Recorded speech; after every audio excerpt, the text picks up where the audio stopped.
Hello everyone, welcome to Dynamic Study. We move on to the next part of our microeconomic lesson. So let's get started. Okay, so let us quickly revise the key points of factor pricing. We haven't done in details. हमने ये details में नहीं किए हैं, हमने quiz भी नहीं किए हैं. So I think so.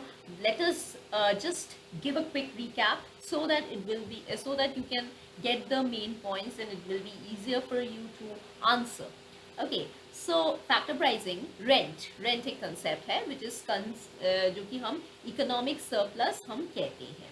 It means that the amount of earning by your factor of production in excess of the minimum amount necessary to keep it in present use. इसको हम rent कहते हैं. Economic surplus. Suppose एक factor of production है, तो उसका उसका जो earning है, उसका जो excess earning है, minus the minimum amount necessary to keep it in present use. एक factor of production का कुछ minimum amount होता है ताकि उसको use हम कर पाए, right? So it is basically the surplus, that is the amount of earning by a factor of production in excess of the minimum amount necessary to keep it in present use. Okay, so it is basically called as the economic surplus. So it was David Ricardo, 1772 to 1823, a classical economist who first gave a systematic theory of rent. तो Ricardian theory of rent का क्या क्या assumption है? It has been assumed that land has no alternative use. Land का कोई alternative use नहीं है, as it is used only in farming. ठीक है, तो लैंड का कोई ऑल्टरनेटिव यूज नहीं है, इसको सिर्फ हम फार्मिंग के लिए यूज करते हैं. The theory also assumes that fertility differs from land to land. एक लैंड का फर्टिलिटी से फॉर L1 और दूसरे लैंड का फर्टिलिटी L2 ये डिफर करता है, डिफरेंट होता है.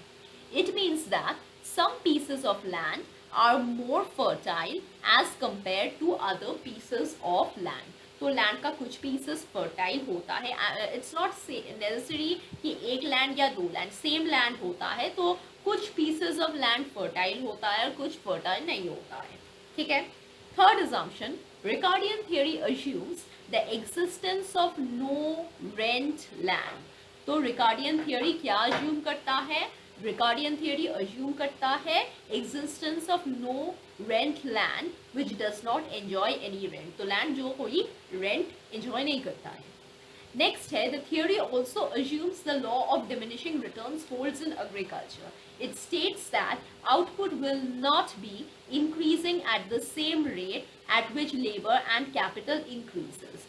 तो ये जो फोर्थ पॉइंट है वो कहते हैं इस थियोरी को, ये थियोरी कहते हैं, एज्यूम करते हैं law of diminishing returns applied होते हैं एग्रीकल्चर में. तो वो कहते हैं कि आउटपुट जो है, output will not be increasing at the same rate at which the labor and capital increases. तो आप लेबर और कैपिटल इंक्रीज करते हो तो आउटपुट सेम रेट में इंक्रीज नहीं होते हैं, तो diminish करते हैं after a certain point of time. We know what law of diminishing returns is and it holds in case of agriculture.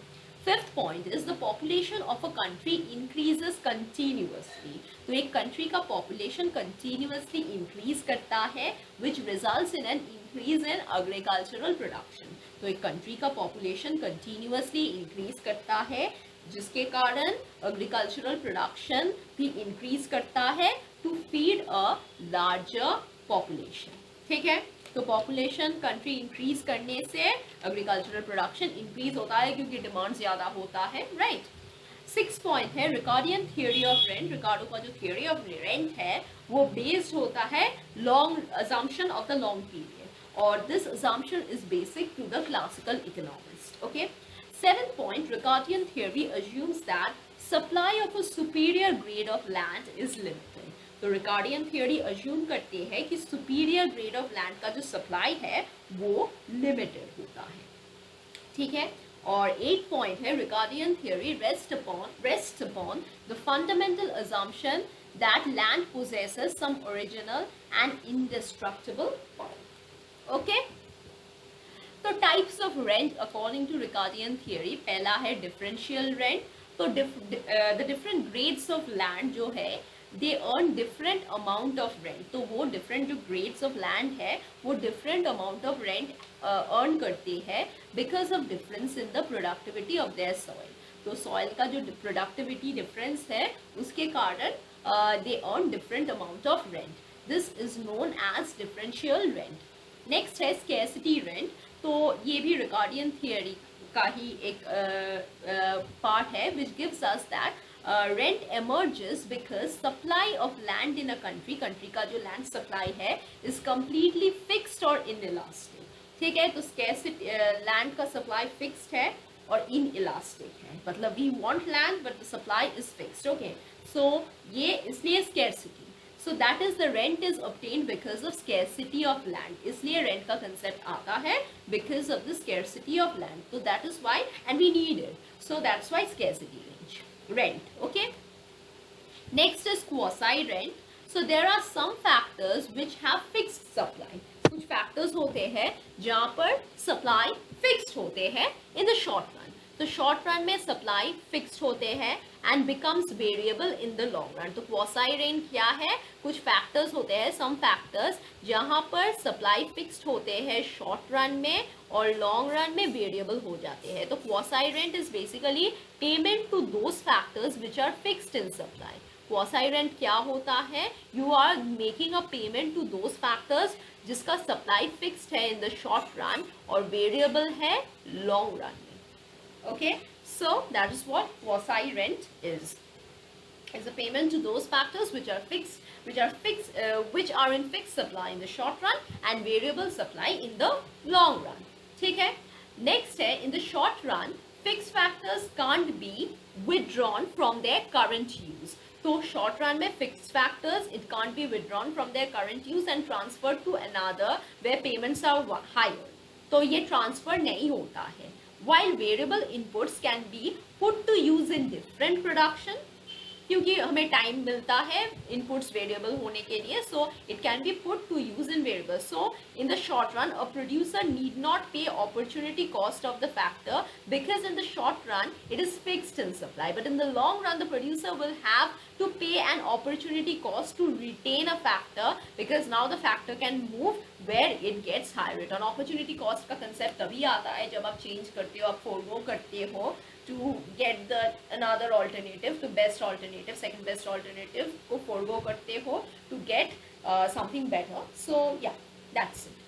So that's the quasi rent concept. Fine.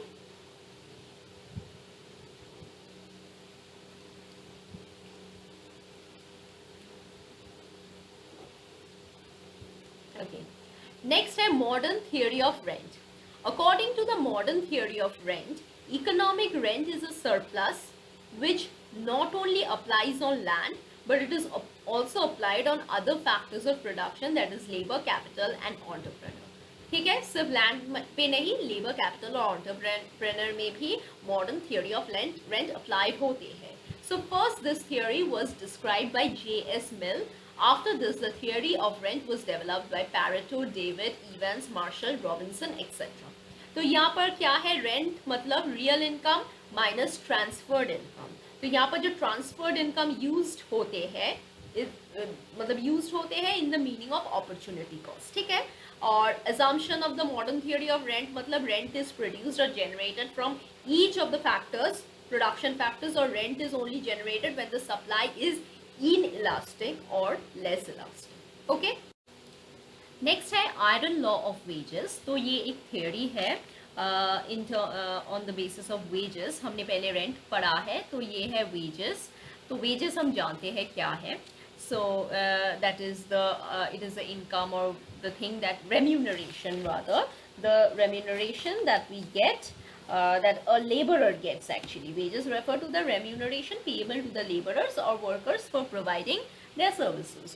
तो ये जो theory था ये Ferdinand लाज़ले in the mid 19th century ने उन्होंने पहले दिए थे और it was named by him and it was also promoted by A.R.J. Turgot, David Ricardo and Malthus. And इस पर्टिकुलर थियोरी जो आयरन लॉ ऑफ वेजेस है, it is refer to as subsistence theory. तो इस iron law theory जो है, तो wage level tends to fluctuate around the minimum necessity, मतलब minimum necessity मतलब मिनिमम अमाउंट ऑफ वेजेस जो एक वर्कर को ज़रूरत है उसको सस्टेन करने के लिए, राइट। सो वेज लेवल इस मिनिमम नेसेसिटी के अराउंड ही फ्लक्चुएट करते हैं, which aims to provide the means of existence influenced by the natural changes in the workforce.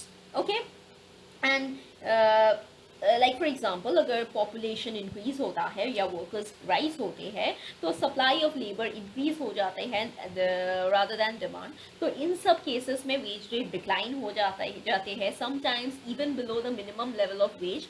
तो ये जो decline in the number of working population और मतलब यहाँ पर decline हो रहा है wage rate में, तो due to an increase in the supply of labours, और अगर नंबर ऑफ वर्किंग पॉपुलेशन अगर कम हो जाती है, सो तब क्या होता है, it will result in reduce supply of labour, right.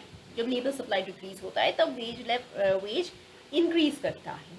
पर वेज जो भी हो, इंक्रीज या डिक्रीज, ये वेज लेवल फ्लक्चुएट करता है around the minimum necessity. Next है Clark version of marginal productivity theory. So in short basically Clark ये थियोरी इन्होंने डिस्ट्रीब्यूशन ऑफ वेल्थ नाम की एक बुक में दिए थे। तो यहाँ पर अजम्पशंस है एक स्टैटिक सोसाइटी जहाँ पर कैपिटल का कोई चेंज नहीं होता, पॉपुलेशन, टेक्निक ऑफ प्रोडक्शन सब स्टैटिक रहता है। और क्लार्क मतलब उन्होंने अज्यूम किए थे perfect competition in the factor market और perfect mobility on part of both labour and capital. और इस अजम्पशंस के ऊपर उन्होंने लेबर को होमोजीनस फैक्टर हिसाब से ट्रीट किए हैं। तो जब ये थियोरी हम एक्सप्लेन करते हैं, in order to maximise the output and profit, हर एक रैशनल प्रोड्यूसर जो है वो उसका existing capital stock optimum way में यूटिलाइज करते हैं ताकि वो ज़्यादा लेबर यूनिट हायर करे, राइट। तो अब जब ज़्यादा आप लेबर यूनिट हायर करोगे तो marginal productivity of labour decrease होगा, राइट। और हम जानते हैं कि जब लेबर सप्लाई ये सब चेंज होता है, लेबर सप्लाई इंक्रीज होता है तो वेज रेट फॉल कर जाते हैं and all these concept. So देखिए, जब लेबर इंक्रीज हो रहा है तो marginal productivity of labour decline करेगा as more and more labour units are hire and producer will keep on producing employing more labor units till the marginal product of labor is larger than the wage employer has to pay। तो labour से हमारा जो value मिलता है वो basically मतलब जो value मिलता है वो जब वेज रेट से इक्वल हो जाते हैं उस लेवल तक ही प्रोड्यूसर लेबरर्स को एम्प्लॉय करेगा। टू से like the price of the labor, जो wage rate है वो determined होता है by the volume of the marginal product या not volume, value of the marginal product, जो कि हम VMPL भी कहते हैं, ठीक है। So this is Clark's version of marginal productivity theory। Next है केन्स लिक्विडिटी प्रेफरेंस। तो थियोरी ऑफ इंटरेस्ट जो है, तो Keynes according to Keynes interest is purely a monetary phenomena. Interest जो है एक मॉनेटरी फेनोमेना है। As such it is determined by the demand for money, liquidity preference and the supply of money, क्योंकि interest demand और supply of money से ही डिटर्मिन्ड होते हैं। और according to him interest is a price not for the sacrifice of waiting और time preference but for parting with liquidity. Since he emphasized the role of liquidity preference in the determination of the interest rate, his theory is known as liquidity preference theory of interest. So interest हम क्या कहते हैं? Interest is basically, it is used to express a rate of return earned on, say for example, capital. It's capital only, ठीक है। तो market rate of interest जो rate है eight which the funds can be borrowed in the market, natural rate of interest is basically the rate of return on capital investment, okay. और Keynes ने ये liquidity preference theory दिए थे और यहाँ पर 3 मोटिव से उन्होंने एनालाइज किए हैं। एक है ट्रांजैक्शन मोटिव, एक है प्रिकॉशनरी मोटिव और एक है स्पेक्यूलेटरी मोटिव। राइट। सो ट्रांजैक्शन मोटिव जो है वो रिलेट करते हैं डिमांड फॉर मनी और the need for cash for current transaction of individuals and businessman, ठीक है। और प्रिकॉशनरी जो है कि लोग कुछ अमाउंट ऑफ मनी होल्ड करते हैं या सेफ्टी में रखते हैं ताकि जब अनएम्प्लॉयड हो गए हैं एक इंसान या एक्सीडेंट या बीमारी में, वो ये प्रिकॉशनरी जो मनी इनके पास है, सेविंग्स जो है, वो ये इमरजेंसी में ये यूज कर सके, राइट। सो ये है प्रिकॉशनरी मोटिव। और speculative motive is kind of it relates to the desire to hold one's resources in liquid form in order to take advantage of basically market movements regarding the future changes in the rate of interest. Okay, so ये future changes speculative नाम से ही आप समझ सकते हैं। So money held under speculative motive, it kind of serves as a store of value, okay, as the money held under the precautionary motive does. And yeah, so so basically these are the motives of liquidity preference theory. And the last one is basically it's on the profit aspect. So profit, हम जानते हैं in the ordinary sense it is basically, profit is the amount earned in excess of cost of production, right, or other expenses. So ये basically profit होता है, the normal definition of profit, normal idea of profit rather. तो जो new change theory of profit है 1934 में स्कुम्पीटर ने दिए थे, the innovation theory of profit. तो स्कुम्पीटर का theory of profit is rooted in his theory of economic growth. तो स्कुम्पीटर का जो थियोरी था, तो उन्होंने कहा कि उन्होंने प्रॉफिट को एम्फसाइज किया है। तो profit can be made only by introducing innovations in the manufacturing methods as well as in the process of supplying the goods. तो जो प्रॉफिट हमें मिलता है उसको हम यूटिलाइज करें in innovation of the manufacturing methods, या कुछ नए चीज़ लाइक रिसर्च में इनोवेट करना, कुछ नए नए चीज़ों में इन्वेस्ट करना, ताकि इनमें से इकोनॉमिक ग्रोथ हो, इस प्रॉफिट से इकोनॉमिक ग्रोथ हो, as well as in the process of supplying of goods as well. Okay, so इस न्यू चेंज थियोरी का अजम्पशन है कि an entrepreneur will gain only when he innovates innovate अगर करे प्रॉफिट से, तो वो उस प्रॉफिट को अगर यूटिलाइज करे, इन्वेस्ट करे on new things, on innovations, तो एंटरप्रेन्योर तभी गेन करेगा। नेक्स्ट है entrepreneurs reduce cost of production by innovating new techniques. तो नए नए मशीनरीज या टेक्निक्स इनोवेट करने से कॉस्ट ऑफ प्रोडक्शन रिड्यूस हो जाएगा।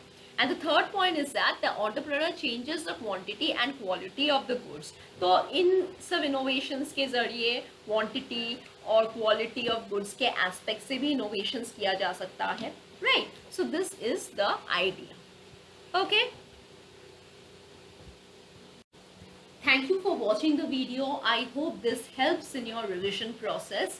So keep watching, keep learning, and stay tuned for more videos.